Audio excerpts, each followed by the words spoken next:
Holy enchilada! What's Chef Archie Pie cooking today?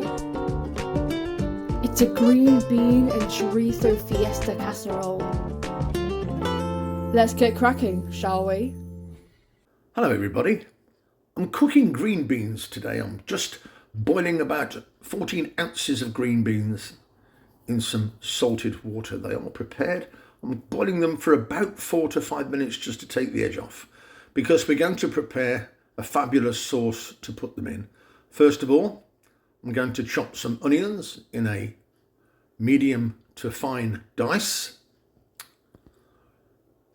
Doesn't matter what type of onions you use. I'm using just regular white onions, and we're going to probably do about 3 small onions, but I'm going to put some scallions in later. Also, I'm throwing in about 3 large celery sticks that I've cut into strips, and then I'm dicing those as well. We all know how valuable celery is in cooking. About 4 or 5 scallions finely chopped as well, for a little bit of variety. I quite like using more than one variety of onion in these type of dishes when there's a casserole style dish concerned and a sauce is being created. I'm going to put 1 of each jalapeno chilies. I've took the seeds out. I'm going to finely chop those. They're going into.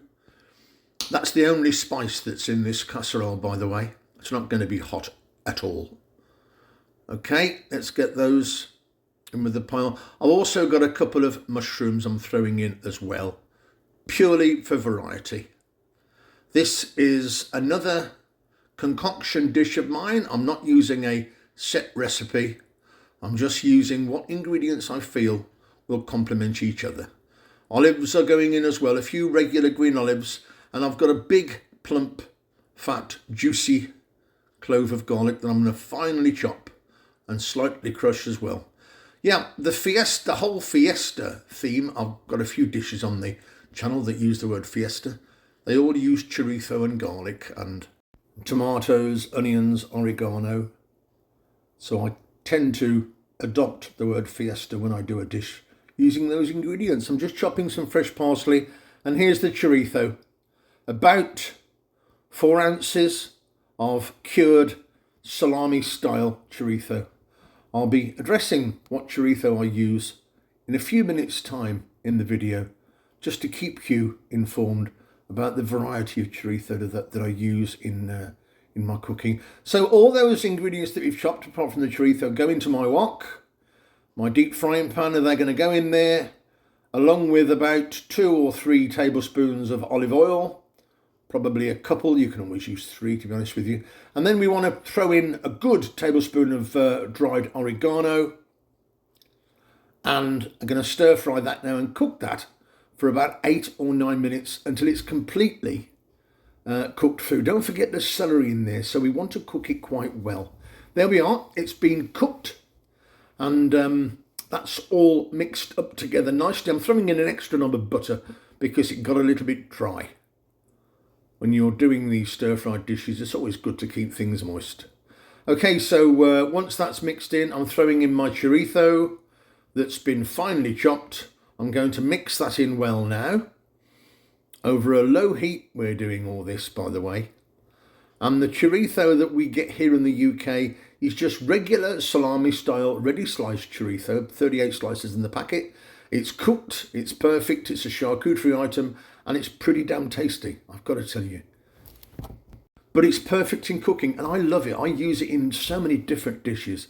So once my chorizo's gone in and it's quite dried up a little bit, I'm going to throw in a quantity of white wine. All the quantities will be in the description later. That's probably a half a cup of white wine I'm throwing in. And now I'm putting in a tomato pesto that I made myself by roasting lots of tomatoes, basil and garlic and olive oil, and then putting in the blender. You can use any tomato pesto. I'm using about a cupful here. And as I said, it's just blended tomatoes that I've roasted with olive oil, basil and some garlic. Might be a bit of onion in there as well, but you can use a tomato pesto, and I'll be advising you what else you can use in the ingredient list below in the description box.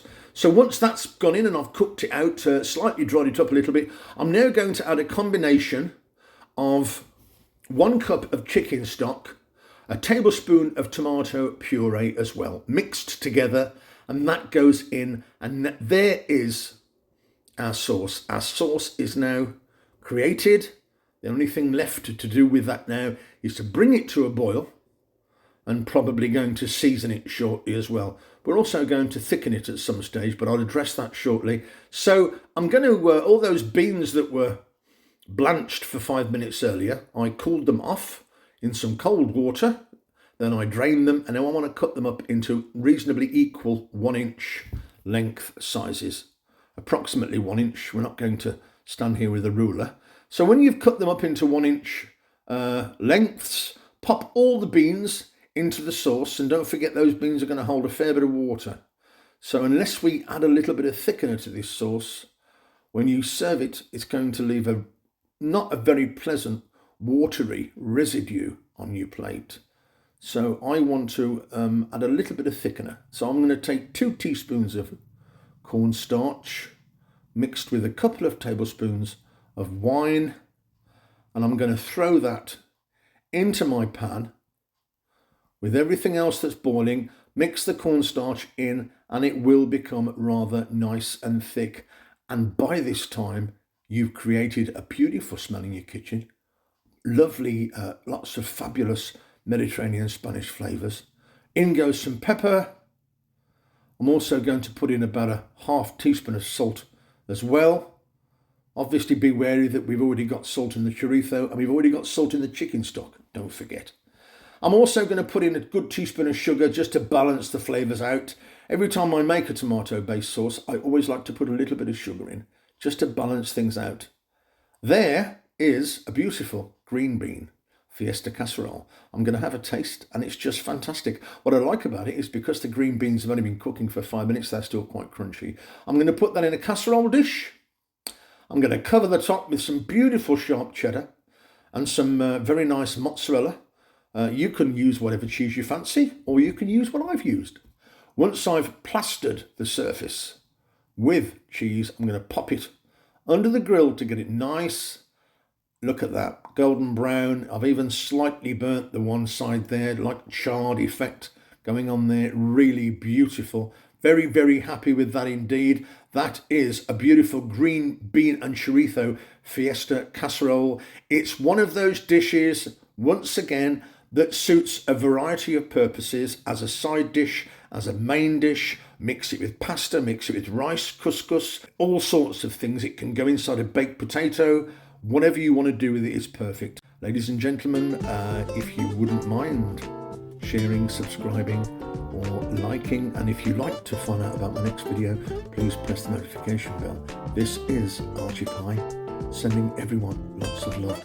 Do take care of yourselves, and I'll see you very, very soon.